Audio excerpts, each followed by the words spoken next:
പോലീസല്ല ഏത് നിയമം വന്നാലും മാറ്റില്ല. ഗുരുവായൂരിൽ ഹിന്ദു MLA വരണം. ഈ പ്രസ്താവന വീണ്ടും ആവർത്തിച്ചിരിക്കുകയാണ് ബി ഗോപാലകൃഷ്ണൻ. നേരത്തെ നടത്തിയ ഇതേ വിവാദ പ്രസ്താവന കേരളത്തിന്റെ സാമൂഹികവും രാഷ്ട്രീയവുമായ അന്തരീക്ഷത്തിൽ വലിയ ചർച്ചകൾക്കും വിമർശനങ്ങൾക്കും വഴി തുറന്നിരുന്നു. അദ്ദേഹത്തിന്റെ ഈ നിലപാട് ഭരണഘടനാപരമായ തുല്യതയ്ക്കും കേരളം ഉയർത്തിപ്പിടിക്കുന്ന മതനിരപേക്ഷ മൂല്യങ്ങൾക്കും നേരെയുള്ള വെല്ലുവിളിയായാണ് വിലയിരുത്തപ്പെടുന്നത്. ജനാധിപത്യ പ്രക്രിയയിൽ ഒരു ജനപ്രതിനിധിയെ തിരഞ്ഞെടുക്കുന്നത് അയാളുടെ മതത്തിന്റെയോ ജാതിയുടെയോ അടിസ്ഥാനത്തിലല്ല, മറിച്ച് ജനങ്ങൾക്ക് നൽകുന്ന സേവനത്തിന്റെയും രാഷ്ട്രീയ നിലപാടുകളുടെയും അടിസ്ഥാനത്തിലായിരിക്കണമെന്ന പ്രാഥമിക തത്വത്തെയാണ് ഇവിടെ ബി ഗോപാലകൃഷ്ണൻ പരസ്യമായി തള്ളിക്കളയുന്നത്.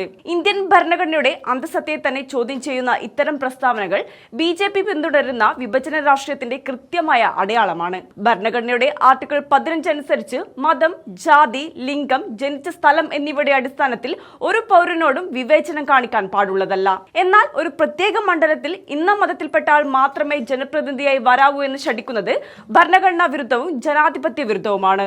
ഗുരുവായൂർ പോലുള്ള ഒരു സാംസ്കാരിക കേന്ദ്രത്തെ മുൻനിർത്തി വർഗീയ ധ്രുവീകരണം സൃഷ്ടിക്കാനും അതിലൂടെ രാഷ്ട്രീയ നേട്ടം കൊയ്യാനുമുള്ള BJPയുടെ തന്ത്രമാണ് ഇത്തരം വാക്കുകളിലൂടെ പുറത്തുവരുന്നത്. വിശ്വാസത്തെയും രാഷ്ട്രീയത്തെയും കൂട്ടിക്കലർത്തി ജനങ്ങൾക്കിടയിൽ ഭിന്നതയുണ്ടാക്കുന്നത് സമാധാനപരമായ സഹവർത്തിത്വത്തിന് വലിയ ഭീഷണിയാണ്. കേരളത്തിന്റെ ചരിത്രവും സംസ്കാരവും പരിശോധിച്ചാൽ ഇവിടുത്തെ ജനങ്ങൾ എന്നും മതനിരപേക്ഷ ചിന്താഗതിയാണ് പിന്തുണച്ചിട്ടുള്ളതെന്ന് കാണാം. ഈ പശ്ചാത്തലത്തിൽ ഒരു മണ്ഡലത്തിലെ ജനപ്രതിനിധി ഇന്ന മതക്കാരൻ ആയിരിക്കണമെന്ന് വാദിക്കുന്നത് കേരളീയ സമൂഹത്തെ പിന്നോട്ട് നടത്താനുള്ള ശ്രമമാണ്. വികസനത്തെക്കുറിച്ചോ ജനകീയ പ്രശ്നങ്ങളെക്കുറിച്ചോ സംസാരിക്കുന്നതിന് പകരം വോട്ടർമാരുടെ മതപരമായ വികാരം ചൂഷണം ചെയ്യാൻ ശ്രമിക്കുന്നത് രാഷ്ട്രീയ പാപ്പരത്തമാണ്.